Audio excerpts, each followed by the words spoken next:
Jadi kita menjawab apa yang dikumandangkan oleh muadzin, kita jawab kecuali ketika sampai pada bacaan hayya 'alas shalah, hayya 'alal falah, maka kita jawab dengan la haula wala quwwata illa billahil aliyyil azim.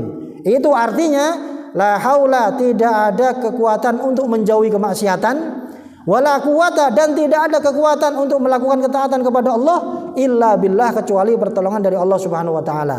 Maka kalau kita dalam keadaan malas untuk beribadah, maka baca zikir ini, insya Allah Allah Subhanahu wa taala akan memberikan kekuatan kepada kita untuk lebih semangat lagi dalam beribadah.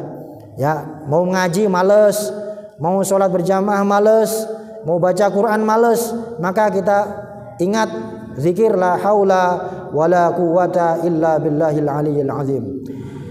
Wat taswibu fayaqulu sadaqta wa bararta wa yusannu likulli minal muadzin wal muqim was sami' an yusalli wa sallim ala nabi sallallahu alaihi wasallam ba'dal faraghi minal adzan. Kemudian ketika kita mendengar as-salatu khairum minan naum, ketika waktu subuh, yang kita bacakan adalah sadaqta wa bararta wa ana ala zalika minasyahidin. Sadaqta, benar wahai engkau muadzin, wa bararta, dan betul, bagus apa yang kau sampaikan, wa ana ala zalika minasyahidin, dan aku atas itu semuanya termasuk orang-orang yang menyaksikan, ya, yang mengatakan bahwasanya as-salatu, salat itu khairun, lebih baik daripada tidur, apalagi waktu subuh. Subuh ini waktu yang penuh dengan keberkahan, ya, sampai Rasulullah mengatakan, ya, Allahumma barik li ummati fi bukuriha, ya Allah, berkailah umatku di waktu paginya. Apalagi subuh ini adalah solat yang menentukan bagi seseorang apakah dia ini termasuk orang munafik apa tidak. Itu bisa dilihat cirinya dari waktu subuh sama waktu isya. Ya, jadi dua solat yang menandakan apakah dia ini termasuk orang munafik apa tidak, itu apakah dia berat mengerjakan solat isya sama solat subuh apa tidak. Kalau kita alhamdulillah dapat keringanan, insya Allah mudah-mudahan kita tidak termasuk daripada orang-orang munafik tersebut. Ya, jadi di antara salah satu tanda orang munafik itu adalah berat mengerjakan sholat isya sama sholat subuh. Sholat isya ini adalah waktu orang sudah capek. Ya, kayak begini nih, kita sudah capek, tapi kita mau menyempatkan datang ke sini, insya Allah pahalanya besar itu. Karena pahala itu akan diberikan oleh Allah tergantung berat dan tidaknya apa yang kita lakukan. Semakin berat yang kita lakukan, maka pahala semakin besar. Al-ajru ala qadri ta'ab, dalam kaidah bahwasanya pahala itu akan diberikan oleh Allah bergantung dengan berat dan tidaknya ibadah yang dilakukan. Ibu semakin jauh rumahnya dari masjid, jalan ke sini untuk belajar seperti ini, insya Allah pahalanya lebih banyak. Tapi kayaknya yang lebih jauh dari semuanya kayaknya saya yang paling jauh nih. Ya, di mana? Paling jauh saya. Oh, gitu. Ya.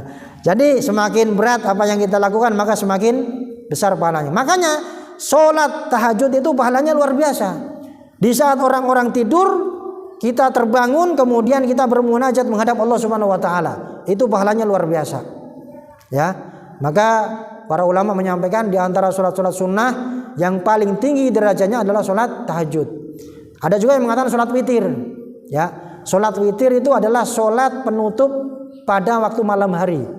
Jadi kalau malam hari kita bangun, kemudian kita sholat sunnah ba'dal wudu, kemudian kita sholat hajat, kemudian kita sholat tahajud, kemudian kita sholat taubat, kemudian kita sholat tasbih. Nanti ujungnya sebelum subuh kita tutup dengan witir. Witir paling banyak boleh dikerjakan 11 rakaat. Boleh 9, boleh 7, boleh 5, boleh 3, boleh 1. Tapi yang afdal sholat witir itu dikerjakan 3 rakaat. Yang paling afdal itu 3 rakaat. Karena mengikuti apa yang biasa dilakukan oleh Rasulullah SAW. Dan witir itu yang 3 rakaat dalam mazhab Syafi'i afdalnya dikerjakan 2 kali salam. 2 rakaat kemudian salam, kemudian berdiri, 1 rakaat kemudian salam. Itu yang afdal. Walaupun boleh juga witir dikerjakan 3 rakaat sekaligus, 1 kali salam. Hanya saja kalau dalam mazhab Syafi'i, sholat witir yang 3 rakaat ini afdolnya dikerjakan 2 kali salam. Alasannya kenapa? Alasannya kalau dikerjakan 2 kali salam, maka niatnya lebih banyak, maka pahalanya lebih banyak. Salamnya lebih banyak, makanya pahalanya lebih banyak. pekerjaannya lebih berat, makanya banyak lebih banyak. Itu alasan daripada mazhab Syafi'i yang mengatakan bahwasanya sholat witir yang dikerjakan 3 rakaat 2 kali salam dengan 1 kali salam itu afdol, lebih besar pahalanya yang dikerjakan 2 kali salam. Nah, makanya kadang-kadang itu kalau Ramadan ada yang sholatnya witirnya sekaligus sekali salam, ada juga yang 2 kali salam. Tapi afdolnya kalau dalam mazhab Syafi'i itu 2 kali salam. Dan ini rata-rata yang dilakukan oleh orang Indonesia, karena rata-rata mengikuti mazhab Syafi'i. Apa setelah azan itu? Ini kadang yang kita salah jarang kita lakukan, ya. Wa yusallimu ala Nabi sallallahu alaihi wasallam ba'dal faraghi minal azan tsumma yaqul Allahumma rabb hadhihi da'wati tammah. Jadi habis azan itu kita tidak langsung membaca Allahumma rabb hadhihi da'wati tammah, tapi membaca sholawat terlebih dahulu, Bu.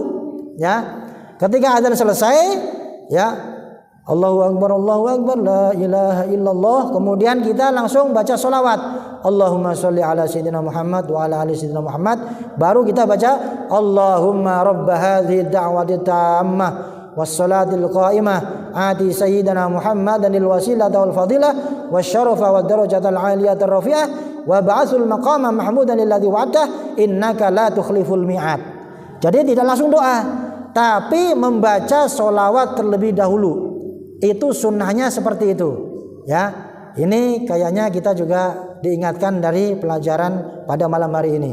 Jadi nanti kalau sudah selesai mendengarkan azan, kita membaca sholawat terlebih dahulu sebelum kita membaca doa Allahumma rabb hadhihi da'wati tammah dan seterusnya tadi.